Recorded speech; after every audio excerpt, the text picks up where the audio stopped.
The moment you stood at the altar and called off the wedding, you thought the most dramatic scene of your life had come to an end. But then General Grant informed you that your name had appeared on a document it shouldn't have been in. What made your scalp tingle even more was that the woman your fiancé had hired to pose as the bride turned out to be a major general. General Grant leaned back in his chair, his chin twitching slightly. I advised her not to do that. It really surprised me. You've known all along.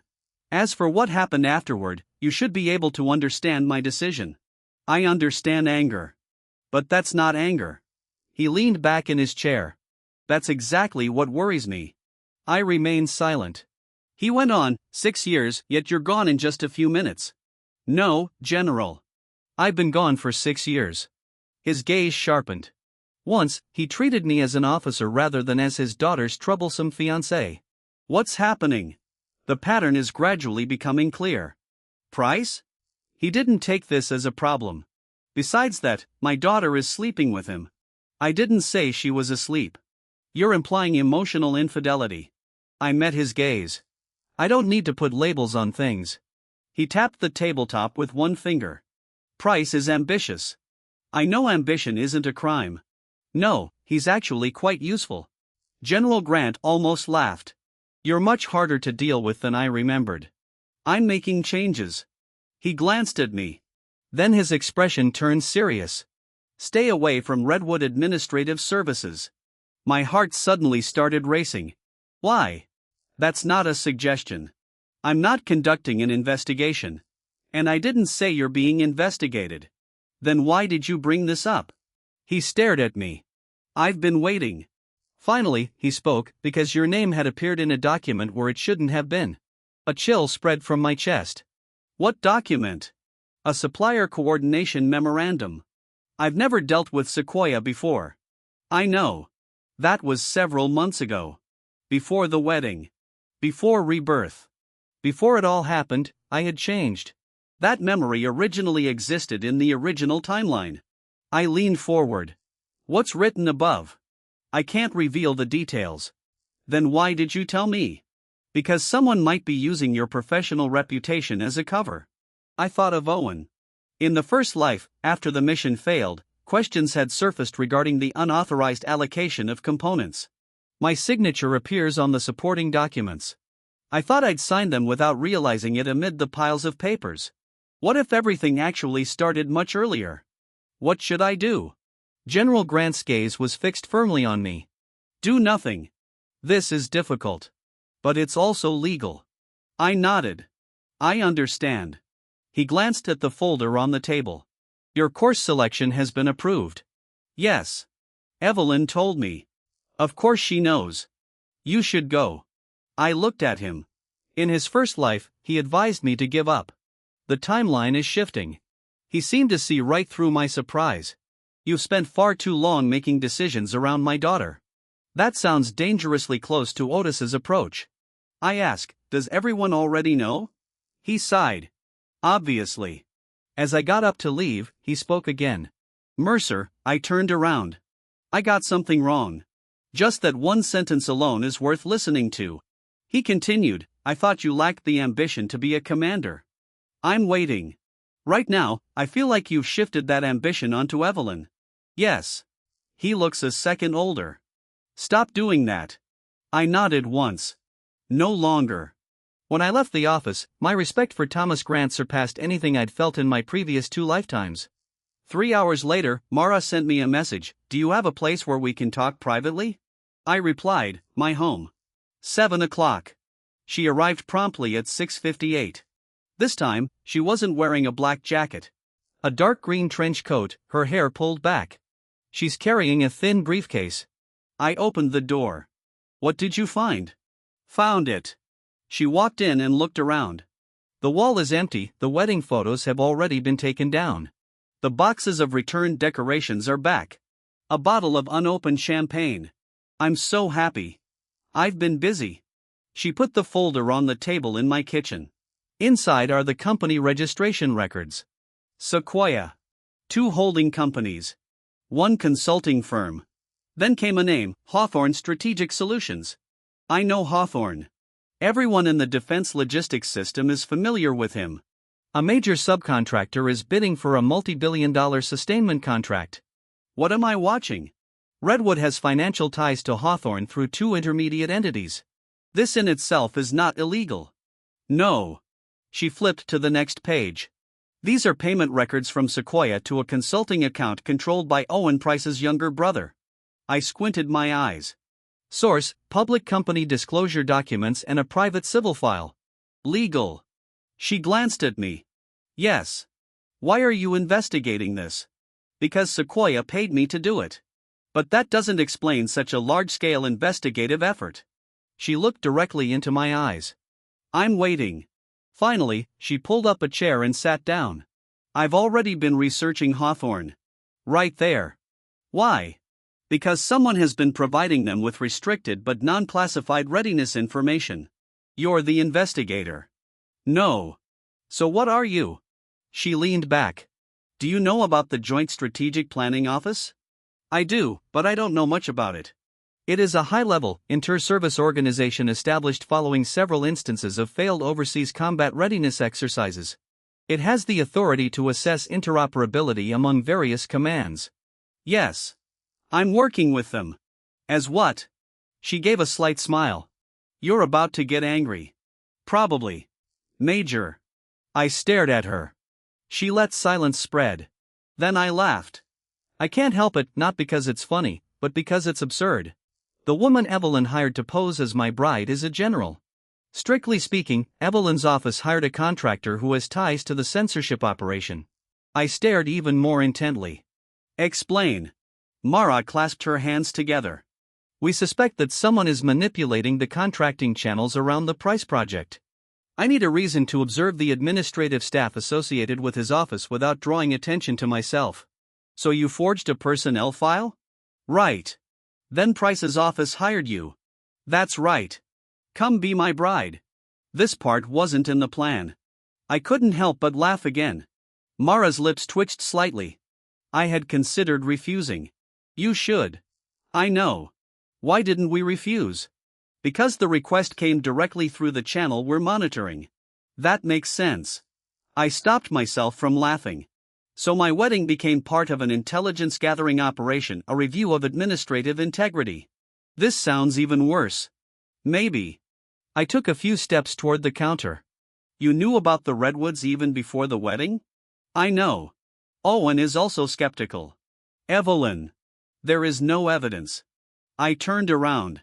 Did you take advantage of me? Her expression turned serious. Yes. This caught me completely off guard.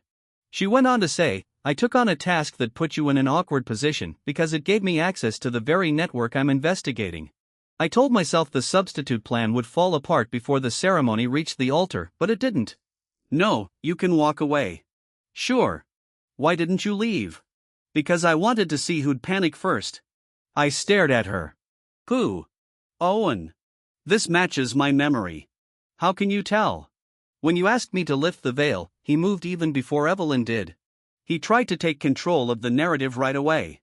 He also made a gesture to his aide, signaling him to leave. I didn't notice. What happened after that aide tried to access the Redwood account from the base terminal? My jaw tightened. So the wedding exposed his behavior. Exposing the behavior, not the evidence. Correct. I respect this distinction. I'm sitting across from her. Why did you tell me your military rank? Because General Grant warned you. I froze. How do you know? He applied for authorization to disclose the Sequoia issue. Of course. Mara watched as an expression of realization flashed across my face. You are leading the investigation. Review. Don't call it that. She almost laughed. I'm responsible for part of it. How deep is this matter? I don't know. So, what do you need? No need. I don't believe it. She saw right through it. I'm serious. I'm here because your name has appeared in several historical archives. You have the right to know enough information to avoid being exploited. Historical archive. Your logistical qualifications are used to validate route decisions. Those weren't decisions you made. My stomach churned. How many? At least 11 copies. In the first life, those documents ultimately formed a chain of evidence that isolated me. I didn't know. I spent years thinking it was my own carelessness that had ruined me. Mara went on to say, "We suspect Price chose you precisely because of your strong reputation and because your relationship with Colonel Grant makes it unlikely that you'd challenge him fiercely. This remark is deeply hurtful, because it's very likely true. Does Evelyn know? Is there any evidence? Will you tell me?" "Yes, I believe her. It's very dangerous." I looked down at the folder. What should I do next? Go take your class. How convenient. This is also the best way to get you away from his reach. What about you? I continued working as General Quinn. She nodded. So, is Quinn real? Yes. Mara is real, too. Yes. Very good. She walked to the door. I have one last question. She turned around. Why didn't anyone in the church recognize you? I usually don't work in plain clothes. My promotion was recent, and my position isn't publicly disclosed. And then there's General Grant. He's never met me in private. I nodded. Then another thought occurred to me. When were you promoted? 7 weeks ago. What was your previous rank? Colonel. I chuckled softly. So Evelyn ordered a colonel to put on her wedding dress. Obviously. What does that feel like? Mara thought for a moment. Very educational. I laughed. She smiled too. Then she left. I'll be joining the Joint Expeditionary Support Program starting in October. For the first time in years, my life is centered around my own future. This is harder than I remember. But it's important. Rebirth didn't make me any smarter. It gave me a background. The course requires planning under conditions of uncertainty, inter-service coordination, crisis logistics, network resilience distribution models, and leadership exercises specifically designed to penalize indecisive leaders. In my first lifetime, I'd never participated in any of these, so I have no answers to recite by heart. I suffered a crushing defeat in my very first simulation. My team, overly focused on efficiency and neglecting redundancy, caused 2 frontline positions to lose their fuel supplies. Commander Sarah Keene, the instructor, dismissed my proposal as worthless right in front of 20 officers. "Captain Mercer, your network was functioning perfectly until something went wrong." I replied, "Yes, sir. Things can go wrong. I understand. But do you really understand?" I understand now. Since then, I've given up on the idea of building an elegant system. I build resilient systems. This lesson has stayed with me beyond the classroom. My former life was an elegant system. Evelyn was the center. Everything is optimized around her. A single failure can cause it all to crumble. I won't do that again. I've once again become friends with officers whom I'd never known before. A Marine Major named Calvin Shaw, a Navy Lieutenant Commander named Priel, and an Air Force Colonel named Thomas Reed, not allies bestowed by fate. Their colleagues earned through 16-hour drills, arguments over supply priorities, and awful coffee. Mara reaches out to me occasionally. Never ambiguous, never shares personal updates. The Sequoia account has been frozen. Hawthorne's internal audit has been launched.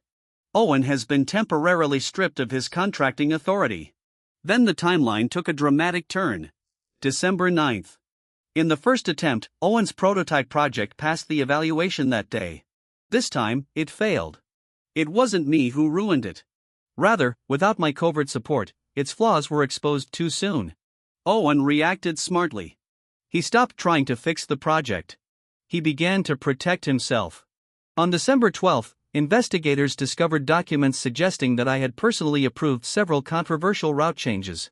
Mara called me at 5:10 a.m. "Don't speak to anyone without an attorney present." I sat up in bed. What happened? Price pulled out my email. Apparently, I hadn't sent it at all. I know how to check. The metadata is inconsistent. I breathed a sigh of relief, so we're okay now. No. One word. Stiff. Serious. Why? Because the people who create these emails have access to your account's real information. A chill creeps down my spine.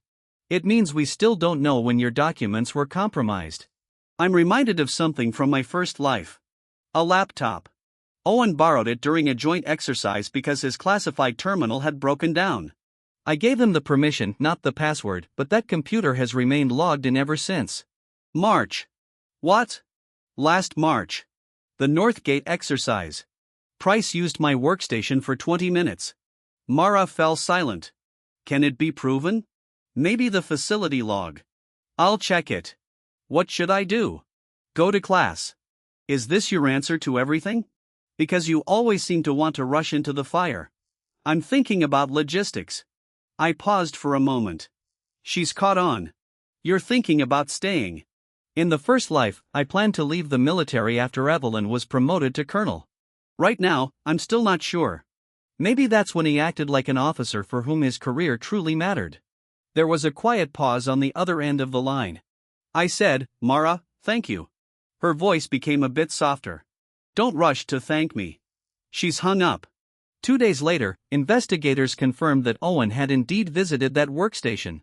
It wasn't enough to prove forgery, but it was enough to keep me from becoming an easy target. He adjusted his strategy again. He claimed that he was using my terminal with permission and that I was fully informed of all route decisions.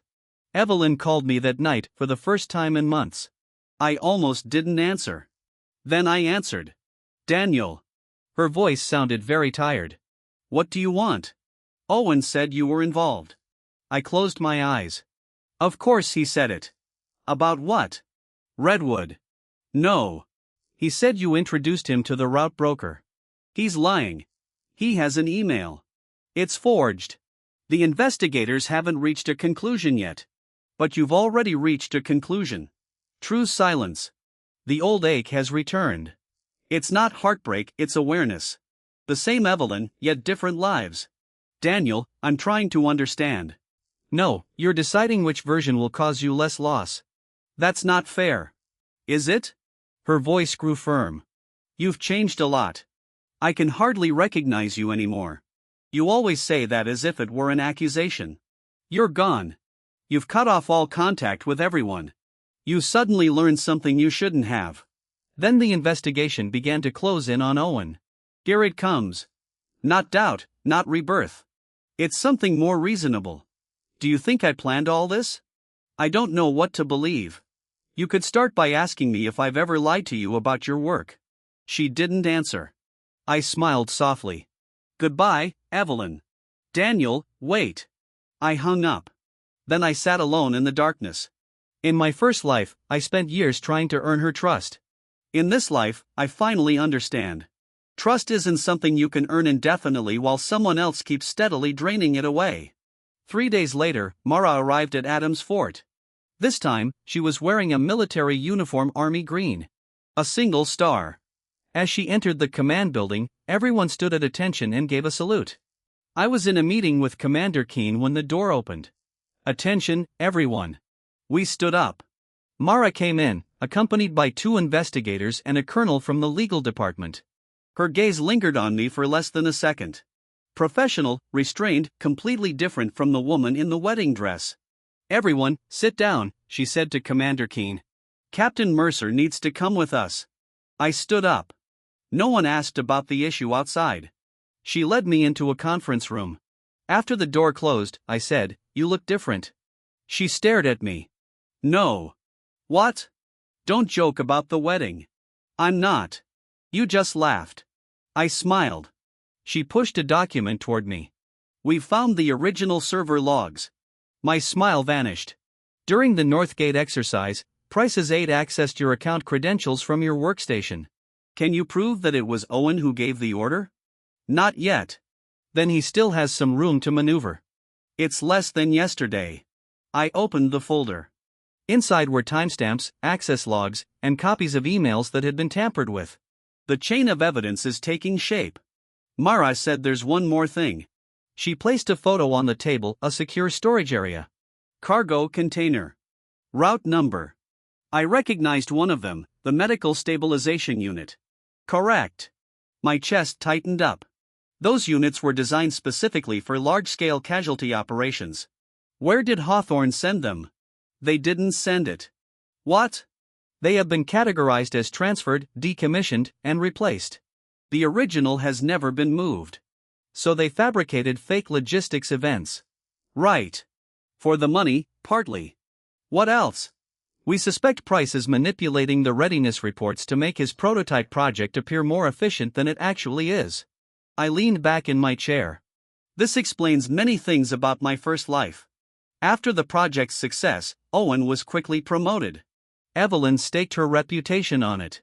I had helped fix every logistical issue, yet I was completely unaware that some of those very issues had been deliberately created in the first place. What if this comes to light? My career would be over. Evelyn Mara kept her expression neutral. It depends on how much she knows. I looked away. I have part of me that wants to clear Evelyn's name, not because I still want to be with her, but because 6 years of love don't turn into hate overnight. I don't want to take revenge on her. I want the truth. Mara seemed to understand. You can end things with someone without wanting them to be destroyed. I'm looking at her. Experience? Yes. She didn't explain any further. I didn't ask any further questions. The investigation continued until the first month of the lunar calendar. My course concludes with a final joint crisis simulation. I've given an entire 7-person planning team full responsibility for it. I have no memories of past lives, help me. I have no hidden advantages. There are no shortcuts. What we're dealing with is an impossible scenario: harmed ports, airports caught in the crossfire, civilian evacuations, and a cyber attack that has corrupted half of our inventory data. 3 months ago, I would have tried to fix the system. This time, I did something different. I assumed the system will keep breaking down.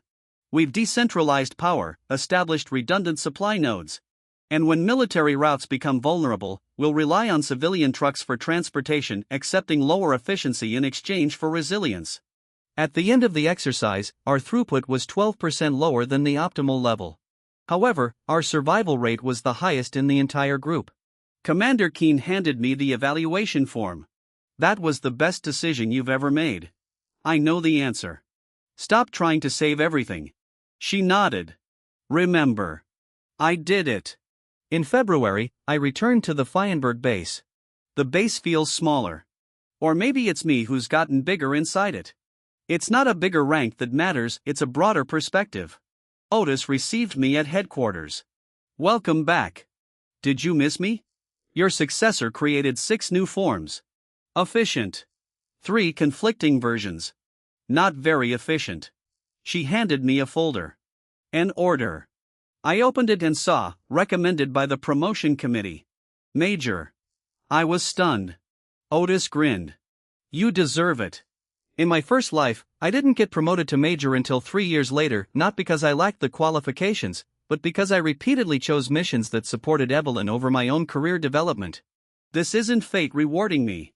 It's the price I'm finally paying for living for myself. I'm looking at Otis. Thank you. Don't get sentimental. Don't even think about it. Then she lowered her voice.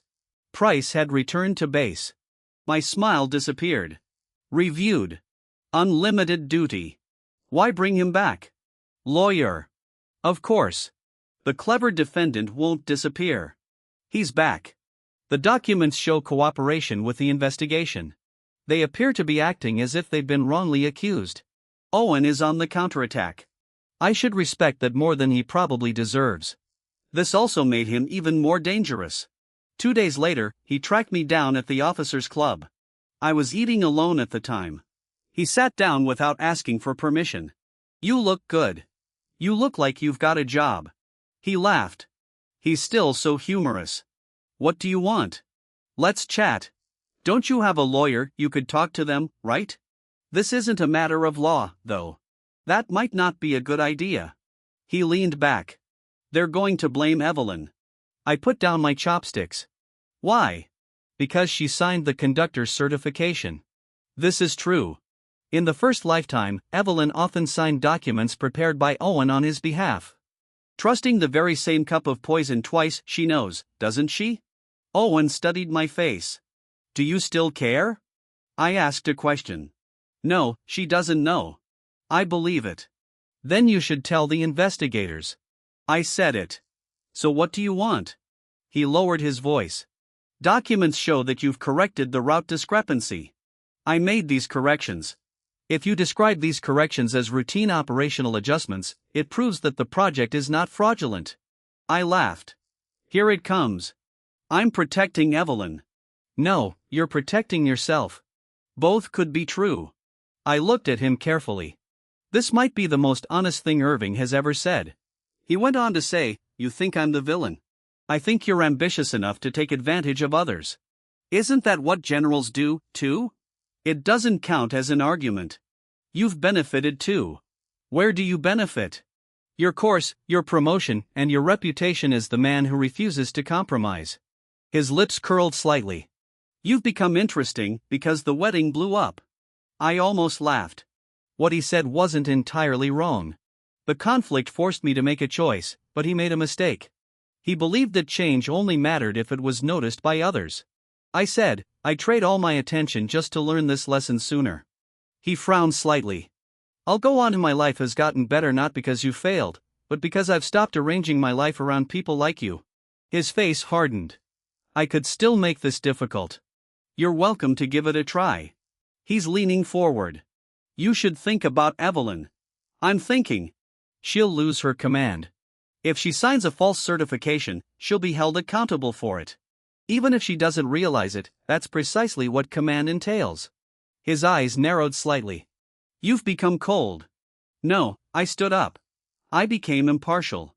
3 weeks later, Evelyn was temporarily suspended pending an investigation. That evening, she came to my home. Just like several months ago, but this time, when I opened the door, she looked different. There was no carefully staged performance, no attempt to rebuild our relationship. She was wearing cargo pants and a simple black sweater. Her face looks exhausted. "May I come in?" I hesitated for a moment, then stepped aside to let her in. She walked in, her gaze sweeping across the living room. The wedding photos are gone. Almost all traces of her are gone as well. She's sitting on the edge of the sofa. "I don't know. About redwoods. Anything?" "I believe you."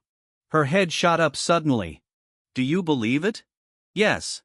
A sense of relief washed over her face, such intense relief that it broke my heart just to look at her. Then I added, "But that doesn't make you innocent when it comes to other things." That expression faded. She lowered her head. "I signed the combat readiness certification."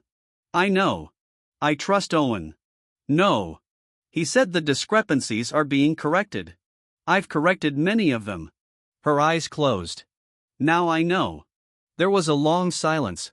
Then she said, "How much have you done for his project?" "For me?" I looked toward the window. "Too much." "Enough." "No, I want to know why." "Because everyone keeps telling me there are things I haven't noticed." I chuckled softly. "That's because there really is." She looked at me. "She told me." So I said it, "Not every sacrifice ends up on the ledger, but it's enough." The courses I gave up, the assignments I took on, the contacts I tapped after Owen called, I stayed up late all weekend fixing the problem. The investment opportunity one had to pass up because of a business trip. The promotion materials I postponed because her year happened to coincide with the promotion committee's review. Evelyn listened without interrupting once. After I finished speaking, her face turned pale. "Why didn't you tell me?" I said it. She stared at me. "I've said it every time." "No, not as a complaint, not as an accusation, but I've said it nonetheless." A memory flickered across her face. I could almost see the old conversations resurfacing. "Daniel, can you handle this?" "Daniel, Owen needs help." "Daniel, this year is very important to me." "Daniel, next year it'll be your turn." "Next year has never come," she said softly. "I thought that's what you wanted." "Sometimes I do." "That's important. I've loved you. Helping you isn't tormenting you." Her eyes turned red. But eventually, love became the very reason I was asked to disappear. She turned her head away. I hadn't realized it. I know, that's precisely where the tragedy lies. Evelyn isn't a monster. She was even scarier to me in my previous life. She's the one I once loved. She benefited from the boundlessness I offered. Yet she never looked closely enough to see it coming and stop it all. She said, "Can we start over?" I shook my head. Her face fell slightly. "Not dramatic, just a little bit like that." "Why?" "Because I've started over again." She looked at me for a long time. "Is it Mara?" There's a lot less anger in this question. "No. This is real." Mara and I probably had only about 10 private conversations. There was something between us. Respect, curiosity, maybe even possibility. But I refuse to let another woman become an excuse for leaving the first one. This is about myself. Evelyn nodded slowly. Then she walked to the door. She turned around. I was ruthless at the wedding. Yes. I thought you'd forgive me. I know. I thought you'd forgive me forever. That was the most honest thing she'd ever said. I nodded. I know. She's gone. In April, the investigation fully broke out. Owen wasn't acting alone. His younger brother's advisory account linked Hawthorne's payments to 2 civilian procurement specialists and a retired colonel. The conspiracy initially revolved around financial manipulation. Then, Owen discovered that he could leverage controlled shortages to make his prototype equipment appear uniquely efficient. He diverts resources, creates delays, resolves problems he himself has caused, and then reports success. A perfect closed loop. My informal logistical support filled gaps he hadn't anticipated. That's why he kept me by his side. That's why he encouraged Evelyn to rely on me. That's why my name appears on the documents. I've always been his unexpected insurance policy. When investigators confronted him with server logs, bank records, and his aide's testimony, he made one final strategic shift. He cooperated, but not entirely. He admitted to falsifying readiness records and acknowledged using credentials without authorization, but denied any knowledge of larger contracting kickbacks. The evidence contradicted him. His court proceedings will last several months. His career came to an end on the spot. Evelyn received a formal reprimand for negligence in command and supervision and lost her battalion-level command authority. She was not subjected to criminal prosecution. General Grant retained his position but avoided the portions of the investigation that involved me. I testified for 7 hours and then returned to work. This is surprising. Actually, it shouldn't be surprising. Revenge is never the goal. Freedom is. Mara has disappeared from the Fianberg base. Her task force spent nearly 2 months completing the review. I hadn't received any news from her.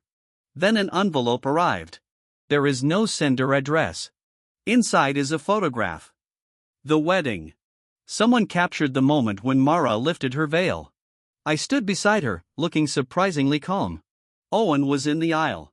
Evelyn isn't here. On the back of the photo, Mara wrote, "You handled this part even better the second time." My heart stopped. I read that sentence again. Second time? No way. I called her. Her phone is turned off. I checked the official directory. Her office transferred me twice. The last assistant answered. Major Quinn's office. I'm Major Daniel Mercer. I need to speak with General Quinn about a photograph. Silence. Then, wait a moment. Mara answered. Daniel, what do you mean? Don't pretend, don't joke around. She knows. Photo. What do you mean, the second time? Pause. Then she smiled. You told me at the wedding that you'd ruined 6 years for the first time because you'd refused to see what they meant. I closed my eyes. Damn it, you still remember. That's exactly why I pay attention to unusual remarks, because that's what I'm paid for. So you don't know anything at all. Know what? Nothing much. It sounds pretty believable. I sighed. She continued, You'll tell me later you almost made a different choice before deciding to leave. A reasonable rescue. Maybe it's real. Maybe she's giving me an out. I can't tell. Mara. Yes. Where are you? Washington. How long? I don't know. I looked at that photo again. Does the general drink coffee? Rarely. Impairs judgment. I laughed. I'll wait for you to come back. There was a brief pause, very subtle. Are you asking me out? Major Mercer. Coffee. Dating always ends up disguised as coffee. I've heard that setting boundaries is healthy. She smiled. Coffee. It took 3 months. By then, my promotion had already officially taken effect. I was transferred to the Joint Sustainment Planning position at Fianberg Base, where I'm responsible for designing systems that can survive disruptions rather than pretending disruptions won't happen. In August, Mara came back. We drank coffee, then we drank it again.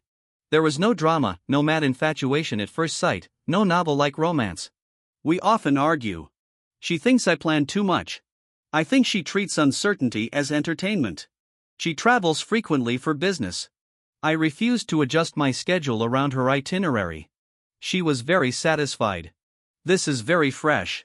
When she can't make it for dinner, she'll let me know in advance. During training, she would never ask me to give up. When we argued, neither of us ever threatened the relationship. Months turned into a year. A year turned into 2 years. Evelyn slowly rebuilt her career, not by returning to her old path. But she was very sincere. She transferred to the West. Before leaving, she asked to meet one last time. We sat in the same officers' club where Owen had once tried to persuade me to help him save the project. She looks healthier now, less polished, more authentic. I heard you're dating Quinn. Yes. Major General Quinn. Yes. A faint smile appeared on her lips. That must have been quite a surprise. You're not surprised at all. She lowered her gaze to the coffee. I still owe you an apology. You don't have to. I know. That made me keep listening. She went on to say, I spent a long time thinking you left because I'd chosen Owen that day. You really did choose. I know. But that wasn't the reason I'd been waiting all along. She looked at me. You left because I kept choosing him before you, my career, my convenience, my assumptions. Yes. I didn't understand this until I lost command. In her voice, there was no self-pity, only awareness. She also said, I've always thought leadership meant being the person everyone else has to cooperate with. I almost laughed. I understand that habit. She nodded. Then she said, I'm sorry. This time, I'll accept it. Thank you. She looked at me carefully. Do you hate me? No. This seemed to surprise her. For a while, I hated. I admit it. Or maybe I just want to hate. That would be easier. What has changed? I stopped needing you to be the villain. Her eyes welled up with tears. She turned her head. As she got up to leave, she reached out her hand. I held on. That's it. There's no reunion. There's no second chance for us. Some endings become healthy only when you stop trying to turn them back into the way they were at the beginning. The following spring, Mara and I got married. It's very quiet. That's the plan.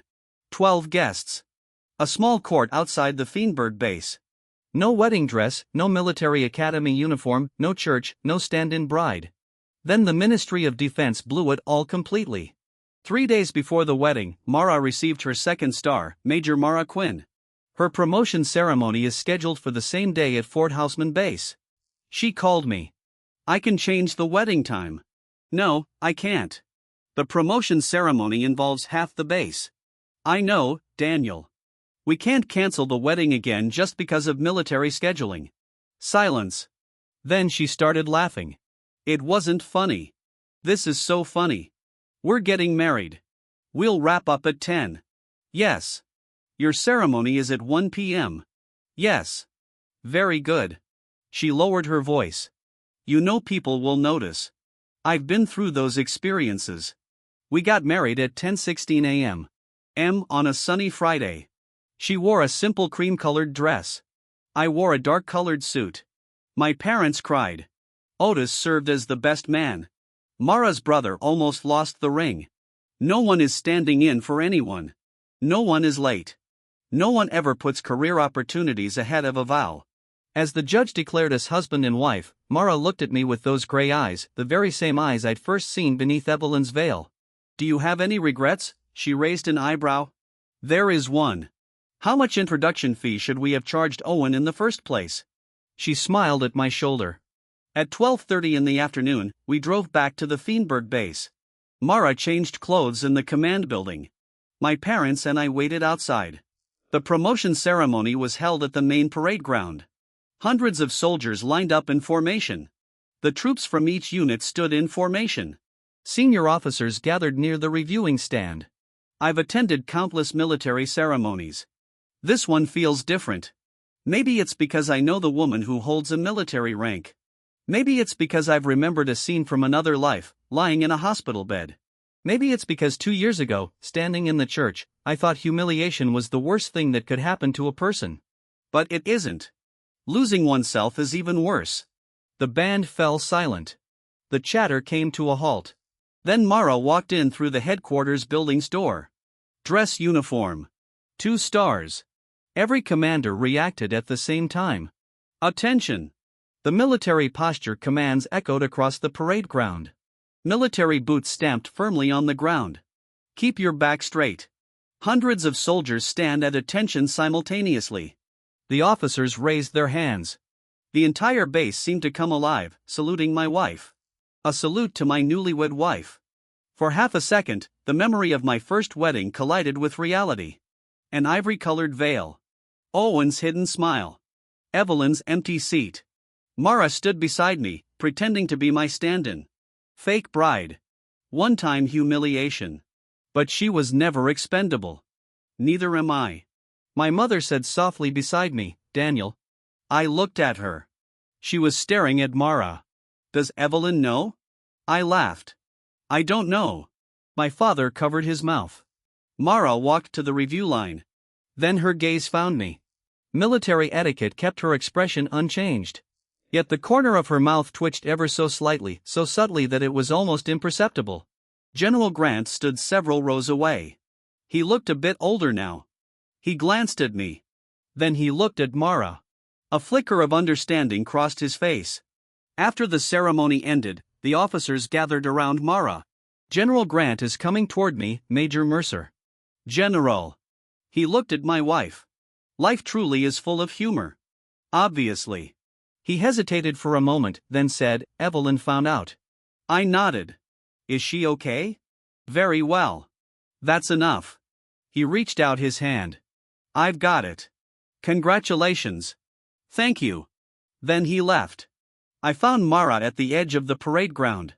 Generals with 2 stars don't usually step away from their ceremony so easily. But she still did it. "Major Mercer." "General Quinn, is he a major general, right?" The mistake I made. She narrowed her eyes. "Be careful. Otherwise, I'll send you to a really terrible place. Abuse of power.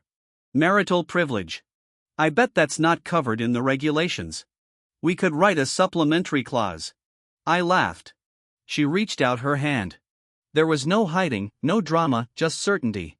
On the parade ground, the soldiers broke ranks. The sound of hundreds of military boots blended in with the ordinary chatter. Mara looked at me. "Where were you just now?" I know what she means. It had passed over my face in the past. I tightened my grip on her hand. "The last wedding."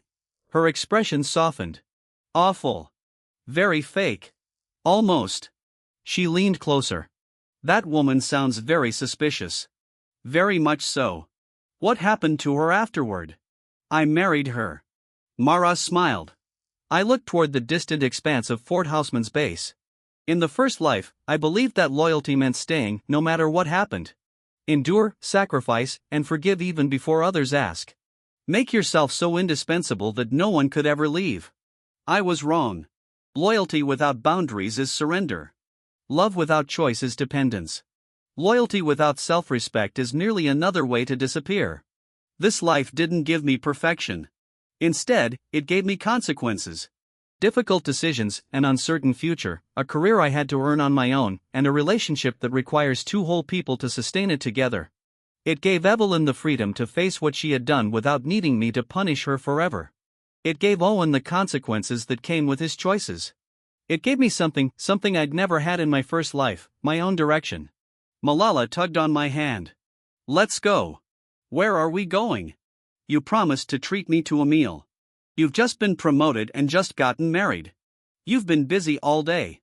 "I haven't eaten anything since 6 o'clock." I looked at the woman with the highest rank at the base. The woman who had just saluted her at the base, the very same woman my former fiancé had sent to my wedding as an anonymous stand-in. Then I looked down at our clasped hands. "Yes, sir." She squinted her eyes. "Don't come." I smiled as I walked toward the parking lot with my wife. Behind us, the last group began to disperse. The chapter of my life that I once desperately tried to preserve has finally vanished completely.